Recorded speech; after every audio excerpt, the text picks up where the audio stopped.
Election میں شاہد خاقان عباسی کی کامیابی پر چودھری عامر صدیق کا شاندار ظہرانہ۔ شاہد خاقان عباسی نے کہا کہ میری کامیابی میں چودھری عامر صدیق نے انتہائی متحرک کردار ادا کیا۔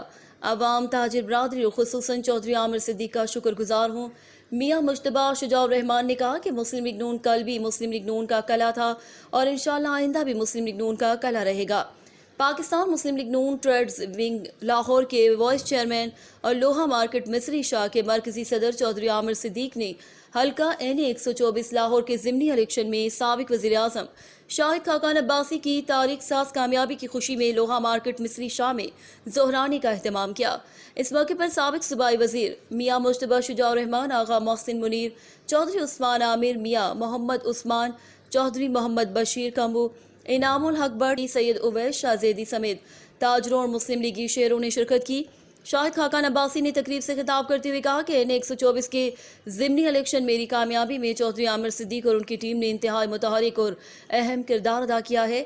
عوام، تاجر برادری اور خصوصاً چودھری عامر صدیق کا شکر گزار ہوں۔ شاہد خاقان عباسی کو تاریخی کامیابی پر میاں مجتبیٰ شجاع الرحمان نے بات کرتے ہوئے کہا کہ چودھری عامر صدیق اور زندہ دلان لاہور نے میاں محمد نواز شریف، میاں محمد شہباز شریف، میاں حمزہ شہباز شریف سے جو وفاداری کا ثبوت دیا ہے، ان کی یہ محبت چاہت کو کبھی بلا نہیں پائیں گے۔ مسلم لیگ نون کل بھی مسلم لیگ نون کا کلا تھا اور انشاءاللہ آئندہ بھی مسلم لیگ نون کا ہی کلا رہے گا۔